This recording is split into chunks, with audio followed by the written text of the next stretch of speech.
글로리아 스콧 호. 첫 사건. 어느 겨울밤이었다. 그날도 나는 홈스의 모험 이야기를 듣기 위해 그를 찾아갔다. 내가 들어섰을 때 홈스는 난로가에 앉아 서류 뭉치들을 뒤적이고 있었다. 중요한 사건이라도 생겼나? 뭘 그리 열심히 찾아? 그러자 홈스는 의미심장한 미소를 지으며 말했다. 이 서류는 자네가 한번 훑어볼 가치가 있을 듯하네. 이건 기이한 글로리아 스콧 호 사건에 관한 기록이라네. 치안 판사였던 트레버가 이 편지를 읽고 두려움에 떨다 죽어버렸지. 홈스는 서랍에서 낡고 색이 바랜 두루마리 하나를 꺼내 끈을 풀더니 서둘러 쓴 흔적이 역력한 잿빛 종이 한 장을 내밀었다. 편지치고는 내용이 너무 짧군. 이 짧은 편지에 뭐 대단한 의미라도 숨겨져 있단 말인가? 일단 직접 읽어보고 나서 말하게 해. 편지 내용. 런던으로 갈 사냥감은 점점 늘어나고 있다. 수렵장 감시원 허드슨이 파리잡이 끈끈이를 모았고 귀하의 암꿩의 생명 보존에 관한 명령을 받았다. 편지의 내용은 마치 수수께끼 같았다. 내가 의아스러운 얼굴로 고개를 들자 홈스가 내 표정을 보고 낄낄거렸다. 황당하단 얼굴이군. 그가 말했다. 이 편지를 읽고 왜 공포에 떨었다는 거지? 나로서는 두렵다기보다는 내용이 좀 기괴하다는 생각밖에 안 드는데 말이야. 나는 정말 이해할 수 없어서 그를 빤히 바라보며 물었다. 자네는 그럴 수 있지. 하지만 멀쩡하던 트레버는 마치 누군가 총구를 들이대기라도 한 것처럼 쓰러져 일어서지 못한 게 사실이네. 도무지 알 수 없군. 그런데 이 사건이 훑어볼 만한 가치가 있다고 한 말은 무슨 뜻인가? 암시하고 있는 것이 뭐냔 말일세. 그러자 내 물음에 빙긋이 웃기만 하던 홈스가 대답했다. 바로 내가 맡은 첫 번째 사건이기 때문일세. 지금까지 나는 홈스가 어떤 계기로 범죄 수사에 몸담게 되었는지 알아내려고 노력했지만 그때마다 그는 입을 굳게 다물고 딴전을 피웠다. 그런데 지금은 그가 먼저 자신에 대한 이야기를 꺼낸 것이다. 그는 안락 의자에 앉아 무릎 위에 서류를 펼쳐놓고 담배에 불을 붙인 뒤 한동안 서류를 만지작거리다가 마침내 입을 열었다. 왜 웃어? 내가 자네에게 빅터 트레버란 친구에 대해 이야기한 적이 있었나? 그가 앞뒤 없이 물었다. 아니, 처음 듣는 이름일세. 빅터는 내 대학 시절의 유일한 친구라네. 대학을 다니던 2년 동안 사귄 단 한 명의 친구였네. 자네도 알다시피 나는 별로 사교적인 인간이 아니라서. 늘 방에 틀어박혀 나만의 방식으로 문제를 추리하고 해결하는 것을 좋아했지. 그러다 보니 자연히 친구들과 어울릴 일이 없었지. 또한 펜싱과 복싱 외에는 스포츠에도 거의 관심이 없었고 게다가 다른 친구들과는 관심 분야도 전혀 달랐기 때문에 그들과 접촉할 기회가 거의 없었네. 홈스가 차근차근 이야기를 풀어갔다. 그럼 빅터와는 어떻게 사귀게 되었나? 그 친구의 개 때문이었네. 어느 날 아침 교회에 가는 길이었는데 빅터의 불테리어 종 개가 갑자기 내 복사뼈를 물어뜯었어. 그 바람에 난 열흘이나 입원을 해야 했고 빅터는 거의 날마다 문병을 왔네. 처음에는 인사차 몇 마디 나누곤 했는데 점점 그 친구가 머무는 시간이 길어졌고 학기가 끝나기 전에 우린 매우 친해졌네. 그 친구는 어떤 사람이었나? 빅터는 정열적이고 활동적인 성격의 소유자지. 생각하기 전에 행동을 하는 나와는 정반대의 타입이었지만 우린 공통점도 있다는 것도 알게 되었네. 그도 나도 달리 친구가 없었고 그것은 우리를 묶는 끈이 되었네. 방학을 맞아 그가 노퍽주 도니 소프에 있는 자기 아버지 집으로 나를 초대했지. 신세를 지는 일이지만 나는 방학 중 한 달을 그곳에서 머물기로 했네. 빅터의 아버지는 어떤 사람이었나? 그러자 홈스는 그때를 회상하듯 눈을 가늘게 떴다. 빅터의 아버지 트레버 노이는 부와 명예를 겸비한 그 지방의 치안 판사였네. 도니소프는 노폭주 북쪽에 있는 작은 마을일세.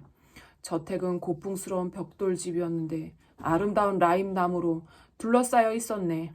오리사냥과 낚시를 즐길 수 있는 늪지도 있었고 서재에는 전에 살던 사람이 놓고 갔다는 좋은 책들도 있었지. 거기다 요리 솜씨가 썩 괜찮은 요리사도 있었기 때문에 까다로운 사람이 아니라면 누구라도 그곳에서 한 달을 즐겁게 보내는 일은 어렵지 않았을 것에.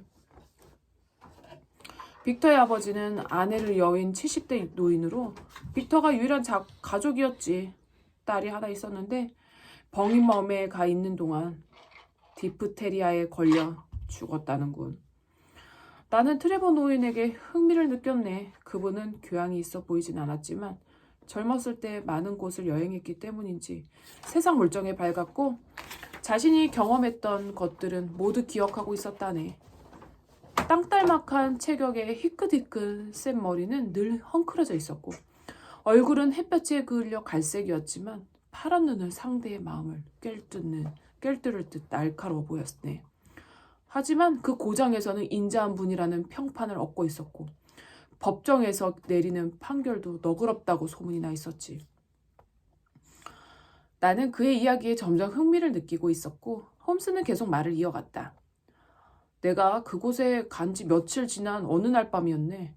저녁 식사를 마친 우리 세 사람은 식탁에 앉아 와인을 마시고 있었는데 그때 빅터가 내가 관찰과 추리에 재능이 있다는 말을 꺼냈네. 그 무렵 나는 관찰과 추리에 대해 나름대로 정리하고 있었는데 그때는 그것이 내 인생에 중대한 영향을 끼칠 것이라고는 생각조차 못했다네. 홈스는 다시 그때를 생각하는 듯한 표정을 지었다. 사소한 사건 하나가 인생을 변화시킬 수도 있지. 홈스의 이야기를 기다리며 내가 대답했다. 사건의 시작.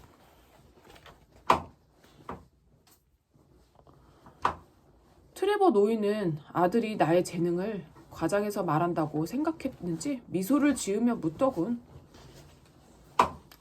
그렇다면 홈스군, 나를 통해 자네의 그런 재능을 시험해보는 것은 어떻겠나? 자네, 나에게서 무언가를 추리할 수 있겠는가? 그래서 나는 못 이기는 척 대답했지. 정확한지 모르겠지만 지난 1년 동안 누군가의 습격이라도 받을 것 같아 두려워하고 계신 듯합니다. 그러자 트레버 노인이 입가에서 웃음을 거두고 놀란 눈으로 나를 바라보더군. 맞아, 자네 말대로야. 그러고는 아들을 바라보며 말했네. 빅터, 너도 알고 있지? 우리가 밀렵군을 혼내주었을 때 놈들이 안갚음을 하겠다고 협박한 건 말이다. 그 뒤 정말로 에드워드 호비경이 봉변을 당해 나도들 조심하고 있단다. 그런데 자네가 그걸 어떻게 알았지? 아버님은 아주 좋은 지팡이를 갖고 계십니다. 내가 대답했네. 꼭대기에 새겨진 글자를 보고 구입하신 지 1년이 안 되었다는 것을 알았습니다. 그리고 아버님은 지팡이 손잡이에 일부러 구멍을 뚫고 납을 넣어 언제든 무기로 사용할 수 있게 하셨습니다. 신변의 위협을 느끼지 않았다면 그렇게까지 조심하지 않을 거라고 생각했습니다. 그 밖에 또 알아낸 것이 있나? 젊었을 때 권투를 많이 하셨죠? 그것도 맞았군. 어떻게 알았나? 내 코가 삐뚤어지기라도 했나?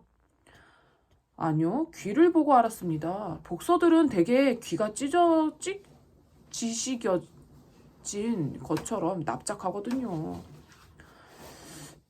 또 다른 것은? 손에 굳은 살이 박힌 걸로 보아 광산에서 오래 일하셨겠군요. 내 재산은 모두 광산에서 모았네. 뉴질랜드에 가신 일이 있으시죠? 그렇네. 일본에도 가셨고요. 있어, 참으로 놀랍군. 그리고 JA라는 사람과 꽤 친밀한 사이였는데 나중에는 그 사람에 관한 것들을 잊으려고 애쓰셨습니다. 트레버 노인은 천천히 일어나 푸른 눈에 공포의 빛을 띠고 한동안 나를 바라보았네. 그러더니 갑자기 테이블 위에 널려있는 호두 껍데기 위로 푹 고꾸라지며 정신을 잃었네. 왓슨, 빅터와 내가 얼마나 놀랐는지 자네도 상상할 수 있겠지? 하지만 우리가 셔츠의 단추를 풀고 얼굴에 물을 뿌리자 곧 의식을 회복했네. 트레버 노이는 신음하듯 숨을 크게 몰아쉬더니 자리에 앉았어. 내가 정신을 잃었나 보군. 노이는 억지 웃음을 지으며 말했어. 놀랄 것 없네. 겉으로는 건강해 보이지만 내가 심장이 좀 약하다네. 그래서 사소한 일에도 이렇게 넘어가곤 하지. 그나저나 홈스군, 자네가 어떻게 그런 걸 알아냈는지 알 수 없지만 진짜 탐정이나 소설 속에 등장하는 탐정보다 자네가 나은 것 같네. 자네는 앞으로 그 추리력을 살릴 수 있는 길로 나가는 것이 좋겠네. 세상을 알 만큼 아는 늙은이의 충고로 받아들이길 바라네. 왓슨, 그때까지만 해도 나는 관찰이나 추리를 단순한 취미로만 생각했네. 그런데 트레버 노인의 말을 듣고 나니 직업으로 삼아도 좋겠다는 생각이 들었네. 물론 그때는 노인이 갑자기 쓰러지는 바람에 다른 생각을 할 틈이 없었어. 트레버 노인의 예언이 맞아떨어진 셈이군. 지금 자네는 유명한 탐정이 되었으니 말이야. 내가 웃으며 한마디 하자 홈스가 미소를 지으며 이야기를 계속했다. 난 조심스럽게 트레버 노인에게 물었네. 제가 혹시 언짢은 말씀을 드린 건 아닌지요? 그래, 자네가 내 아픈 곳을 찔렀네. 그런데 자네는 그걸 어떻게 알았고 또 얼마나 알고 있지? 노인은 농담하듯 말했지만 그의 눈에는 두려운 빛이 남아있었네. 그쯤은 간단히 할 수 있습니다. 어제 저희와 낚시하러 가서 물고기를 끌어올리려고 소매를 걷었을 때 빨꿈치 가까이에 JA라는 글자가 새겨져 있는 것을 보았습니다. 그런데 글씨는 읽을 수 있었지만 그 언저리 피부가 얼룩덜룩한 것으로 보아 그것을 지우려고 애썼다는 것을 알 수 있었습니다. 그래서 원래는 문신을 할 만큼 가까운 사이였지만 나중에는 그를 잊고자 했던 게 분명하다고 생각하게 됐습니다. 자네 눈은 정말 날카롭구먼. 트레버 노인은 한숨을 쉬며 말을 이었네. 자네 말이 다 맞아. 이제 그 이야기는 그쯤 해두세. 유령 중에서도 옛 연인의 유령이 가장 나쁘거든. 난 그만 가서 담배라도 피우며 쉬어야겠네. 트레버 노인의 불안한 모습이 나의 관심을 불러일으켰지. 그는 내 마음을 눈치챈 듯 자리를 털고 먼저 일어났네. 자네로서는 아쉬운 순간이었겠군. 좀 더 이야기를 들을 수 있었을 텐데 말이야. 홈스의 이야기를 듣는 나도 점점 사건의 정황들이 궁금한데 사소한 것도 놓치지 않는 그가 그 상황에서 관심을 보이지 않았다면 그것이 더 이상했을 듯해 내가 한마디 거들었다. 이상한 일은 그 후에 일어났네. 이상한 일? 트레버 노인이 달라지기라도 했단 말인가? 그렇네. 그날 이후 트레버 노인은 여전히 나를 따뜻하게 대접하면서도 왠지 나를 경계하는 눈빛이었네. 아들인 빅터도 그런 말을 하더군.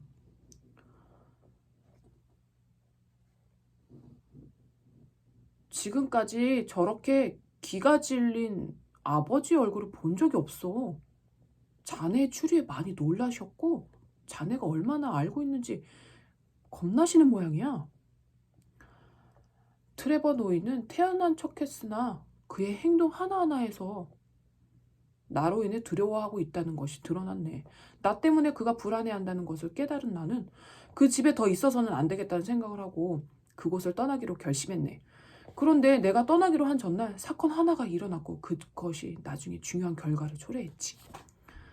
그날 우리 셋은 정원 잔디밭의 의자에 앉아 햇볕을 쬐며 호수의 풍경을 감상하고 있었는데 가정부가 와서 누군가가 트레버 노인을 만나고 싶다고 전했어. 누구라고 하던가?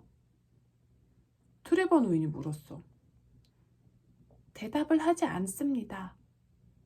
그래, 용건이 뭐라고 하던가? 주인님과 아는 사이라며 잠깐 이야기를 나누고 싶다고 했습니다. 누굴까? 어쨌든 일단 모셔와. 그리고 잠시 후 몸집이 작은 사내가 발을 질질 끌면서 굽실대며 나타났네. 소매에 기름 얼룩이 묻은 꾀지지한 재킷, 붉은색과 검은색으로 된 바둑무늬 셔츠에 누덕누덕 기운 자국이 있는 구겨진 바지를 입고 무거워 보이는 구두를 신고 있었지. 한눈에 뱃사람이라는 걸 알 수 있을 만큼 얼굴이 검게 그을린 사내는 누런이를 드러내며 쉴 새 없이 교활한 웃음을 띠고 있었는데 뱃사람 특유의 버릇으로 반쯤 주먹을 쥐고 있었네.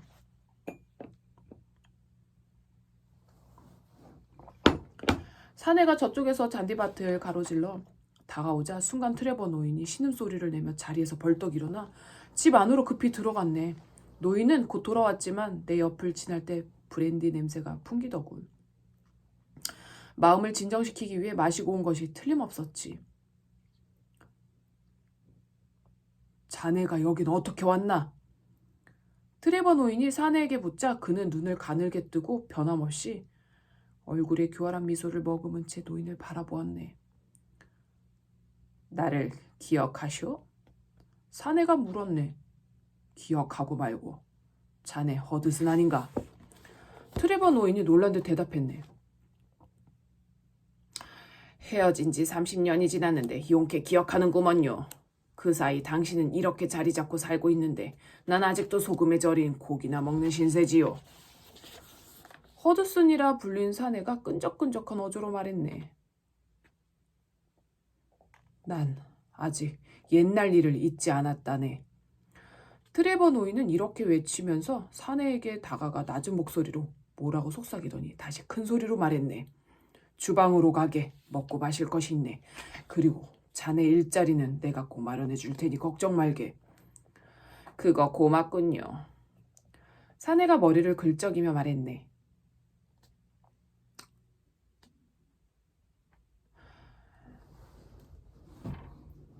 팔로트짜리 화물선을 타다 2년 만에 육지에 내렸는데 이제는 좀 쉬려고요. 당신이나 비도스 씨를 찾아가면 반겨줄 거라고 생각했죠. 뭐? 자네는 비도스가 어디 사는지 알고 있나? 트레버 노인이 소리쳤네. 이래봬도 얘 친구들이 사는 곳쯤은 다 알고 있죠. 사내는 기분 나쁘게 희죽거리며 가정부를 따라 주방 쪽으로 걸어갔네. 트레버 노인은 우리에게 광산으로 갈 때 그 사내와 같은 배를 탔었다고 나직이 말하고는 사내를 따라 집 안으로 들어갔네. 1시간쯤 뒤에 우리가 집 안에 들어가 보니 사내가 술에 잔뜩 취해 식당 소파에 누워있더군. 나는 이 소란을 보면서 뭔가 섬뜩한 느낌을 받았기 때문에 다음날 도니소프를 떠난 것이 그다지 아쉽지 않았네. 내가 있으면 오히려 노인 입장만 곤란할 것 같았지. 악마가